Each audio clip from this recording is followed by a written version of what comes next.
Assalamualaikum warahmatullahi wabarakatuh. Saya di sini akan melanjutkan presentasi saya kemarin, yaitu modul 11 KB1 tentang kelistrikan. A. Muatan listrik. Studi tentang kelistrikan dapat dibedakan menjadi dua bagian, yaitu listrik statis dan listrik dinamis. Listrik statis adalah suatu bidang ilmu yang mempelajari muatan listrik yang berada dalam keadaan diam. Sedangkan listrik dinamis adalah suatu bidang ilmu yang mempelajari muatan listrik yang bergerak. Suatu benda dikatakan bermuatan listrik negatif jika benda tersebut memperoleh tambahan elektron dari benda lain. Sebaliknya, benda bermuatan listrik positif apabila benda tersebut mengalami pengurangan elektron.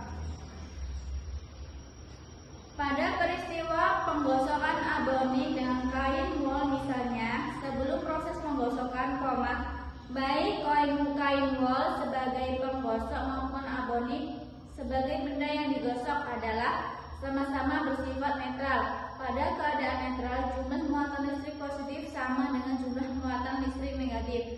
Jumlah proton sama dengan jumlah elektron.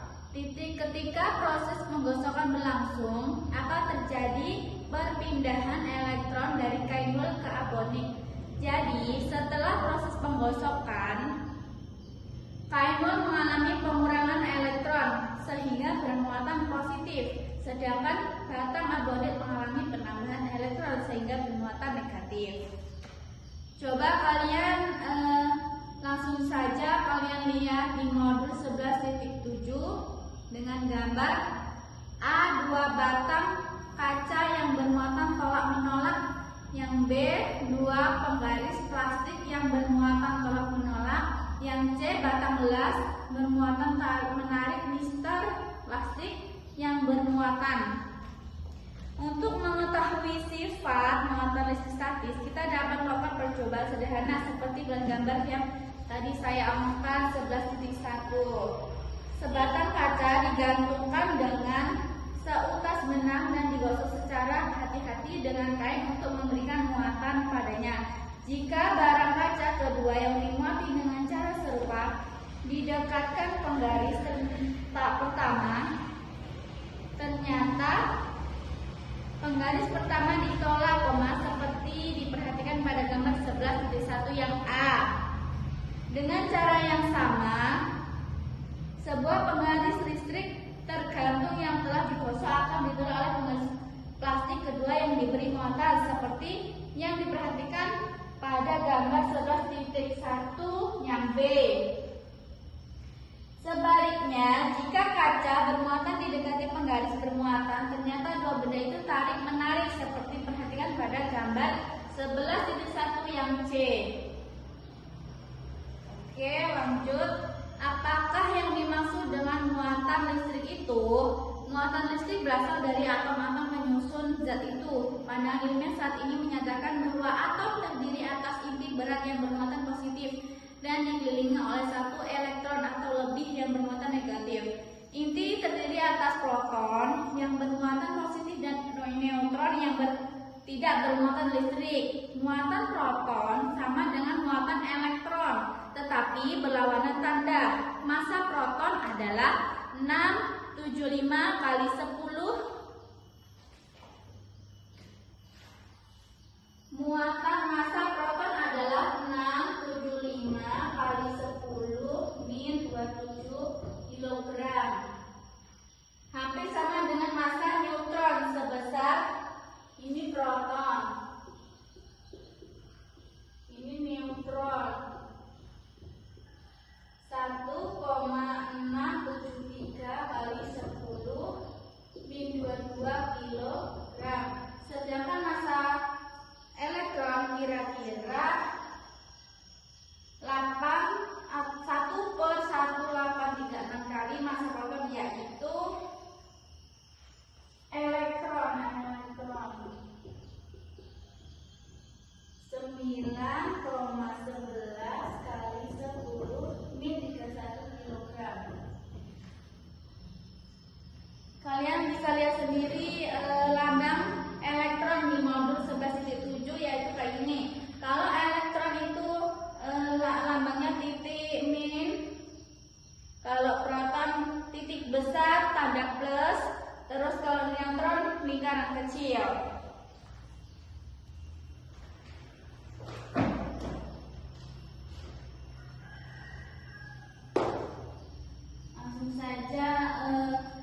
yang elektronik, partikel subatomik dasar yang bermuatan negatif ditemukan di dalam atau mengelilingi inti atom dan merupakan komponen utama yang membentuk atom bersama dengan proton dan neutron. Yang neutron, partikel subatom yang tidak bermuatan listrik atau netral dan ditemukan bersama proton di dalam inti atom. Langsung saja ke contoh ya. Contoh.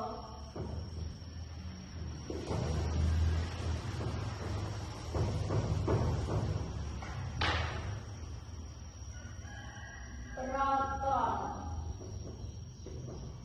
elektron, neutron. Proton, elektron, dan neutron ini dari suatu unsur. Contohnya, misal unsur kalium.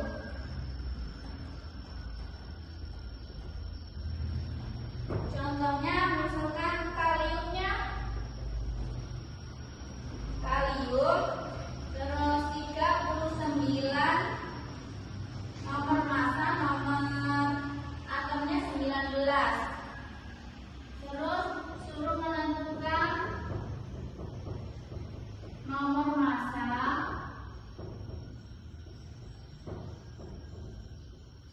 nomor atom,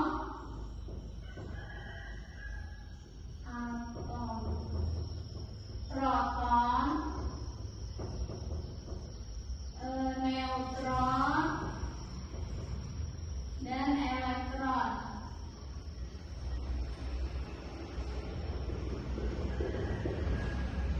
Tentukan nomor massa. Nomor massa itu sama dengan ini. Ini namanya nomor massa 39. Terus jadinya kita masukkan ke nomor massa. Nomor atom itu di sini. Ini namanya nomor atom.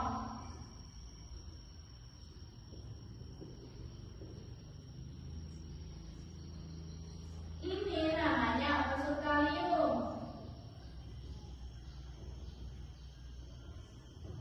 Nomor atomnya jadi 19.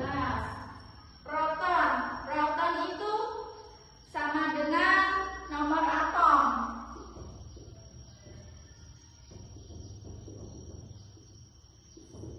Sama ini 19. Neutronnya sama dengan nomor massa dikurang jumlah proton. Nomor massa dikurang jumlah proton.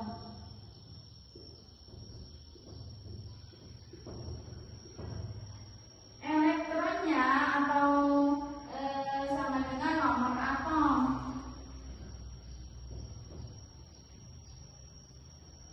Atau proton sama dengan 19. Gila contohnya ya, kira-kira teman-teman.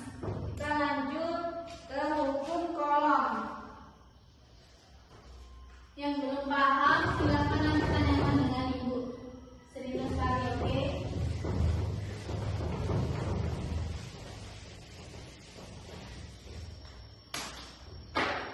Lanjut nomor 2, hukum kolom.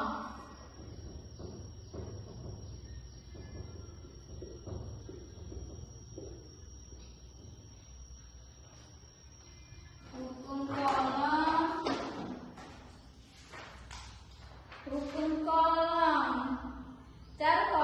Charles Kolom menyelidiki gaya listrik dengan eksperimen yang mirip dengan Cavendish dalam kajian gravitasi. Hasil eksperimen itu sekarang dikenal dengan hukum Coulomb yang dinyatakan bahwa gaya F antara dua benda bermuatan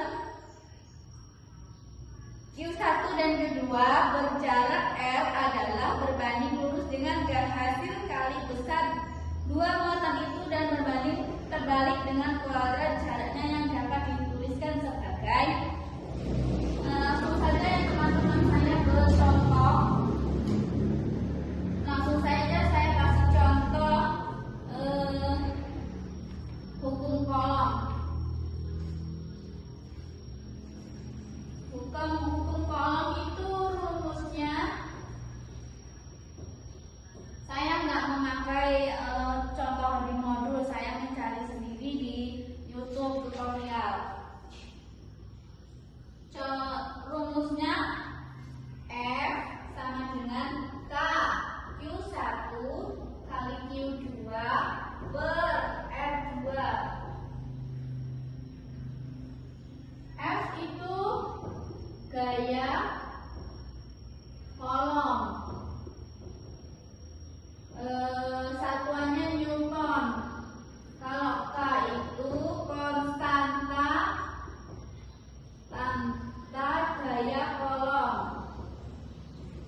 kali 10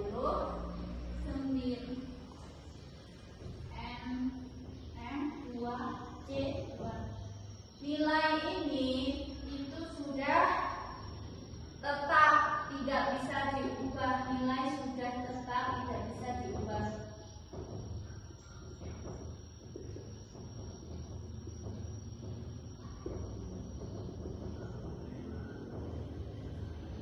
Terus Q1 itu muatan listrik.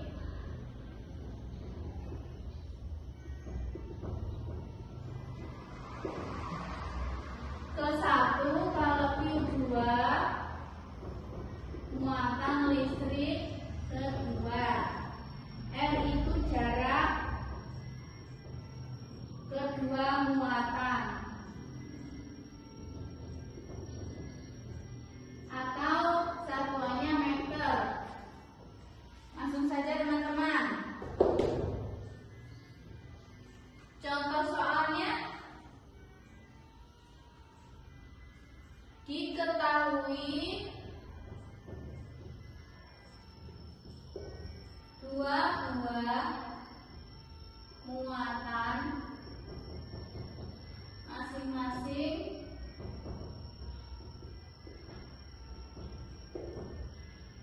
sebesar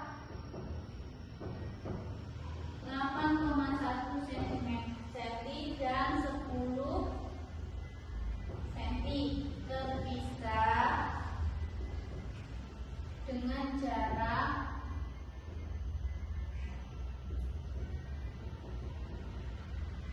9 meter. Misal kalsium 9 kali 10 pangkat 9 pangkat 2 mm 2C2 hilang.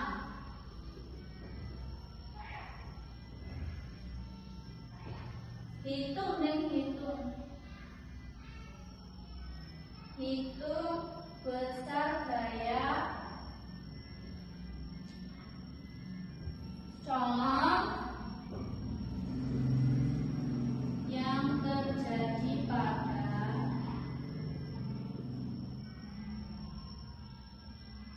kedua muatan.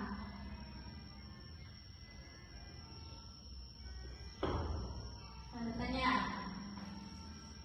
Jawab ya teman-teman. Kita jawab.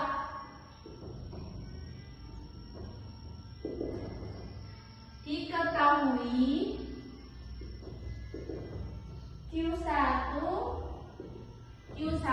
sama dengan ini 8,1 cm. Q2-nya sama dengan ini 10 cm. R-nya jarak 9 meter. Kalsiumnya 9 kali 10 min 2 mm2 per cm 2. Rumusnya ini tadi ya teman-teman. Rumus.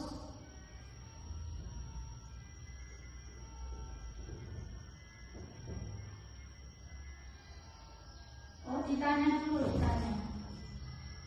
yang ditanya F. Rumus F sama dengan K Q1 kali Q2 per R. Jawab ini. F sama dengan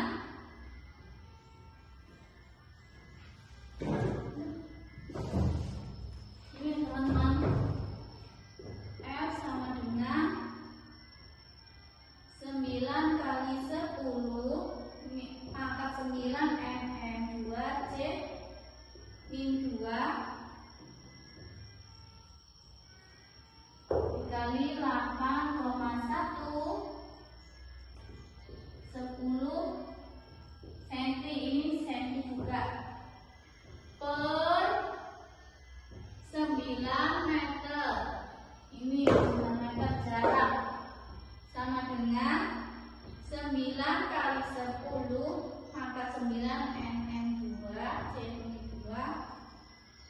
Diturunkan ya teman-teman, ini per 8/1. Nanti hasilnya kita coret.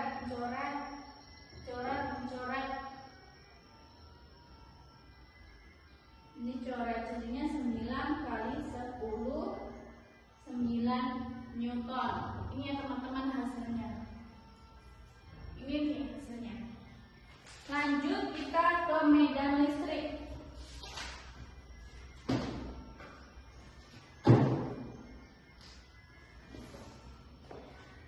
Medan listrik merupakan salah satu besaran listrik yang memiliki kaitan dengan interaksi kolom. Medan listrik merupakan suatu besaran fisis yang memiliki nilai bahasan termofisika dan termodinamika temperatur dalam ruang dapat dikatakan suatu medan. Karena kalau kita meletakkan termometer pada setiap titik dalam ruangan itu, termometer akan menunjukkan nilai tertentu. Medan dapat dikategorikan menjadi dua, yaitu medan skala dan medan vektor. Medan skala adalah medan yang besaran skala yang hanya mempunyai besar yang selalu dapat digambarkan dengan plot isogaris atau garis-garis yang menghubungkan nilai-nilai besaran yang identik. Kalau medan vektor adalah medan untuk besaran vektor yang mempunyai besar dan arah sehingga menggambarkan tidak selalu mudah. Medan listrik adalah contoh medan vektor. Langsung saja kita ke contoh ya teman-teman.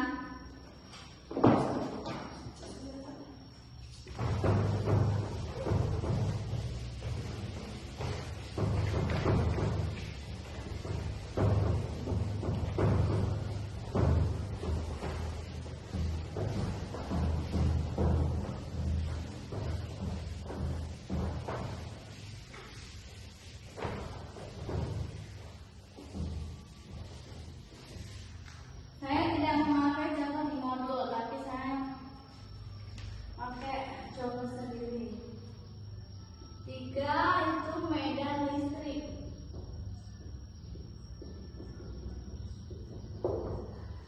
Medan listrik ini yaitu tempat atau daerah yang masih dipengaruhi gaya listrik atau digambarkan berupa garis gaya listrik. Besaran skala yang hanya mempunyai besar yang selalu dapat digambarkan dengan plot isogaris atau garis-garis yang menghubungkan nilai-nilai besaran yang identik. Kalau medan vektor adalah medan untuk besaran vektor yang mempunyai besar dan arah sehingga menggambarkan tidak selalu mudah. Medan listrik adalah contoh medan vektor. Langsung saja kita ke contoh ya teman-teman.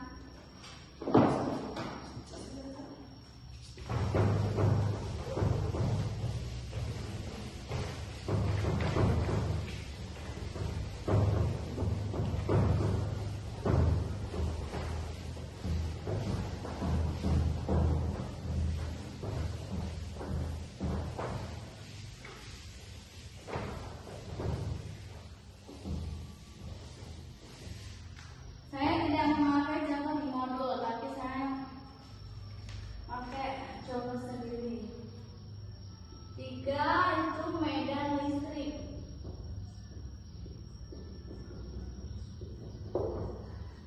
Medan listrik ini yaitu tempat atau daerah yang masih dipengaruhi gaya listrik atau digambarkan berupa garis gaya listrik.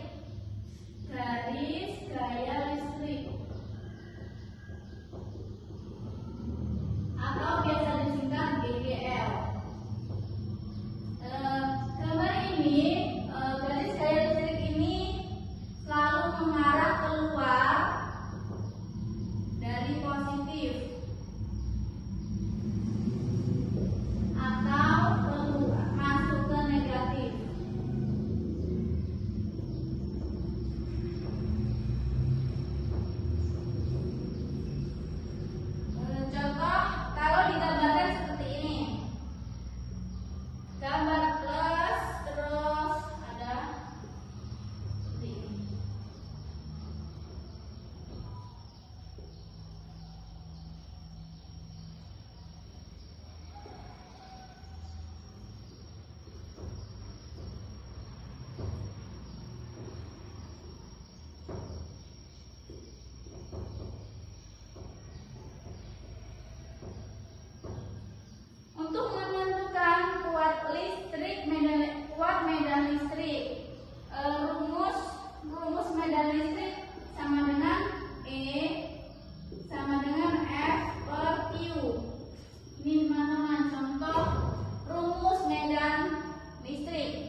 listrik atau satuannya Newton per senti. Kalau F gaya listrik atau gaya kolom, satuannya Newton. Kalau Q muatan listrik.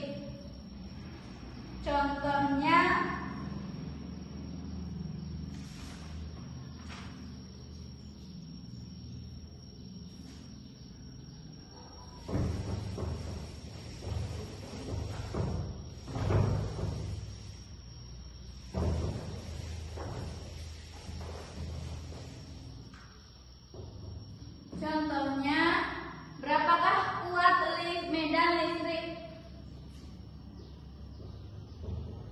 Berapakah kuat medan listrik di titik A yang memiliki jarak sebesar 3 cm dari muatan yang bernilai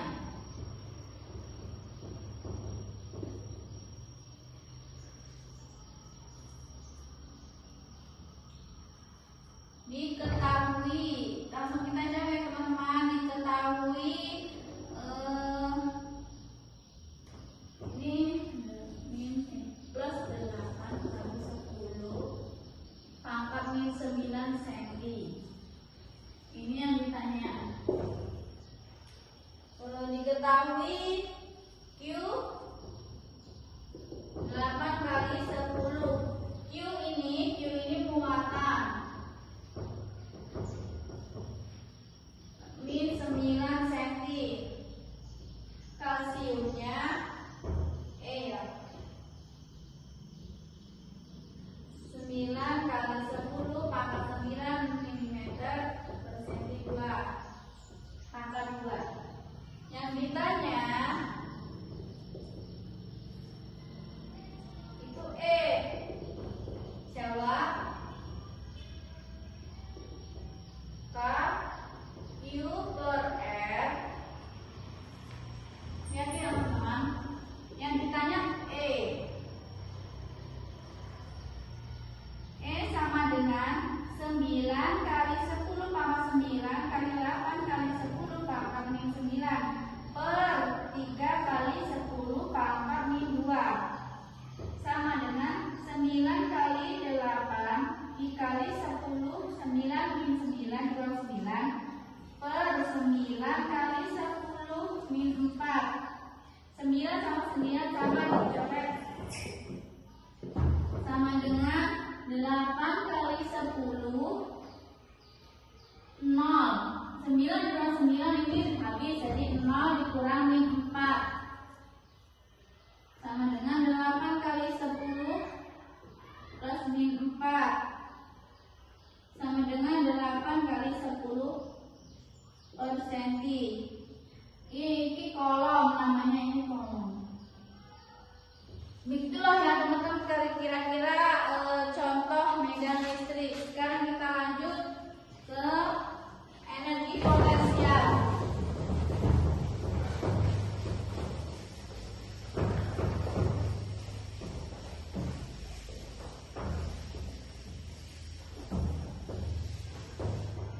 Energi potensial benda yang bermuatan listrik dan berada dalam medan listrik akan mempunyai energi potensial listrik yang besarnya sama. Langsung ke contoh soal ya teman-teman. Contoh soal. Ini di tempat medan listrik.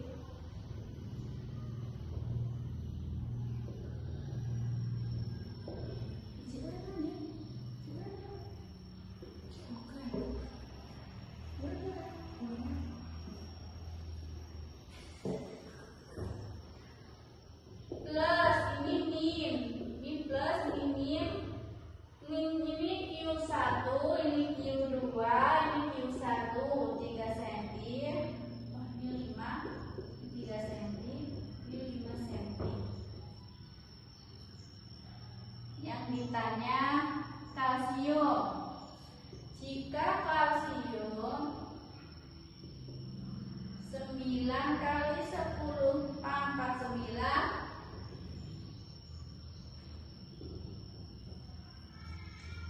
Q1-nya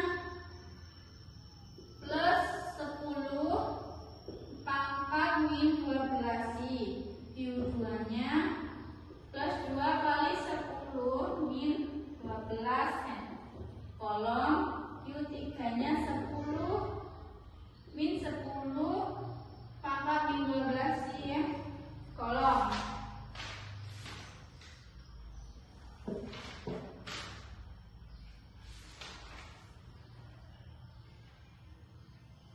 Rumusnya V kolom Q per jarak. Karena ada 3 muatan, maka V sama dengan V1 ditambah V2 ditambah V3. V sama dengan K Q1 per R1 ditambah K Q2 per R2 ditambah K Q3 per R3 jarak. V sama dengan K Q1 per R1 Q2 R2 ditambah Q3 R3. V sama dengan 9 kali 10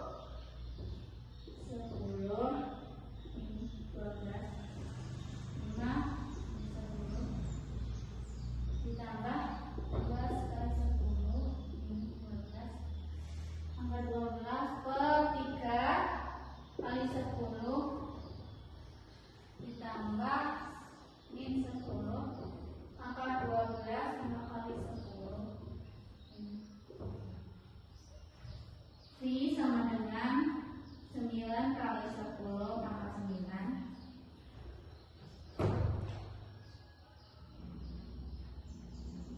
3 kali 10 pangkat min 12 ditambah 10 kali 10 pangkat min 12 kurang 3 kali 10 pangkat min 12 per 5 kali 10 pangkat min 2.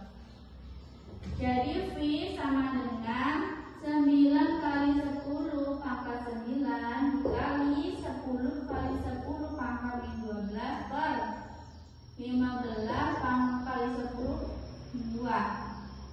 Jadi V sama dengan 90 dikali 10 pangkat min 3 per 15 kali 10 pangkat min 2 sama dengan V sama dengan 6,10 min 2 atau sama dengan 0,6 volt.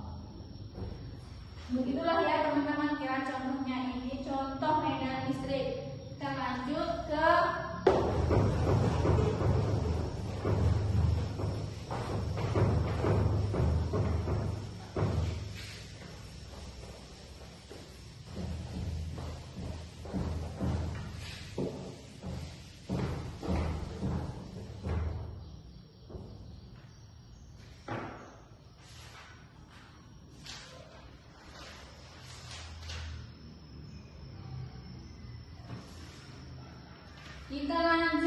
langsung kita lanjut ke hukum Ohm ya teman-teman. Hukum OHM. OHM aku nggak tahu saya menyebutnya gimana. Hukum OHM itu ada 3 komponen, yaitu kawat listrik, kawat hantaran,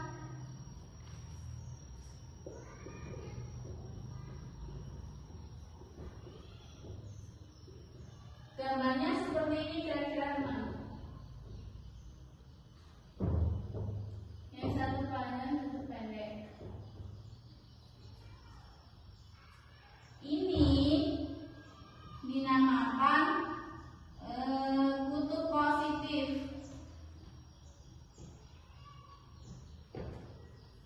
Yang ini dinamakan kutub negatif.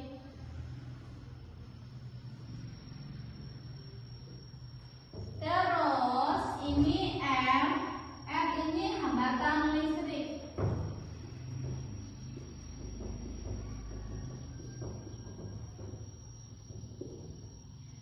Kalau ini dinamakan kawat menghantar.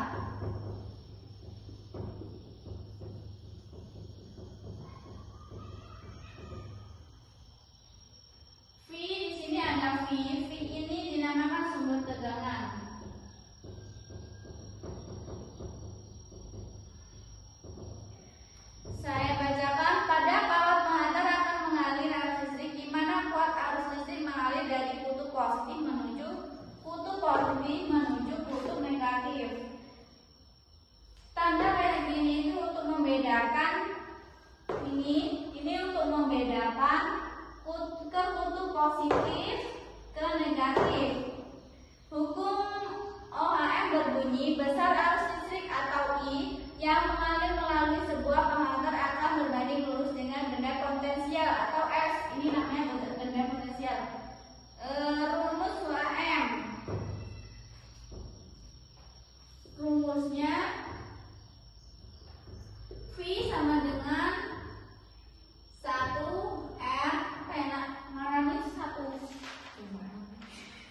yang mengalir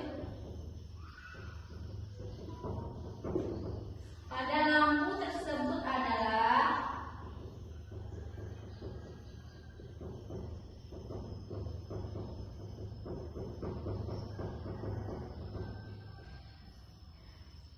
jawab, tanda tanya.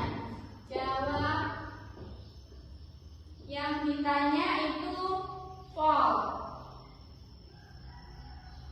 Yang ditanya I watt arus listrik atau satuannya ampere. Jawab. V sama dengan 20. R itu hambatan listrik. Hambatan listriknya ini 50 ohm, namanya ohm, bukan delta. Yang ditanya besar arus listrik yang mengalir pada lampu tersebut, berarti I. Yang ditanya I, watt arus listrik atau satuannya ampere. Jadi I sama dengan V per R. V-nya enak ya ini teman-teman. Kalau V itu tinggal kita cantumin V ini 20, M-nya 50. Kita coret 00-nya ini. Jadi 2 dibagi 5 sama dengan 0,4 A atau satuannya ampere. Yang nomor 7, yang G adalah yang terakhir. G, gaya gerak listrik. Beda potensial antara ujung-ujung baterai, generator atau sumber energi listrik lainnya ketika sumber energi itu tidak dihubungkan dengan rangkaian listrik internal disebut gaya gerak listrik. Diberi lambang E. Pengalaman sehari-hari menunjukkan bahwa ketika arus listrik dari suatu baterai, voltage atau tegangan pada terminal ujung-ujungnya turun di bawah nilai GGL-nya.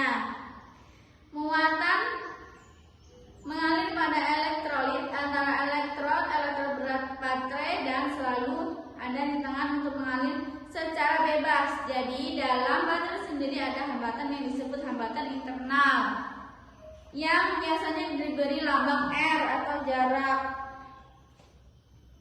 Oleh karena itu, baterai sering disebut hambatan internal yang biasanya diberi lambang R. Sering dimodelkan seolah-olah sebagai GGL sempurna yang dihubungkan secara seri dengan resistor R. Apa yang kita ukur pada ujung baterai adalah tegangan terminal V. Apabila tidak ada arus yang ditarik, tegangan terminal sama dengan GGL yang ditemukan oleh reaksi kimia dalam baterai. Akan tetapi ketika arus I mengalir dari baterai, terdapat penurunan tegangan sebesar IR dalam resistor internal sehingga diperlukan berikut ini. Rumusnya V ini ya teman-teman, itu rumus gaya gerak listrik. Terima kasih. Itu saja lanjutan presentasi dari kelompok saya kemarin. Semoga bermanfaat.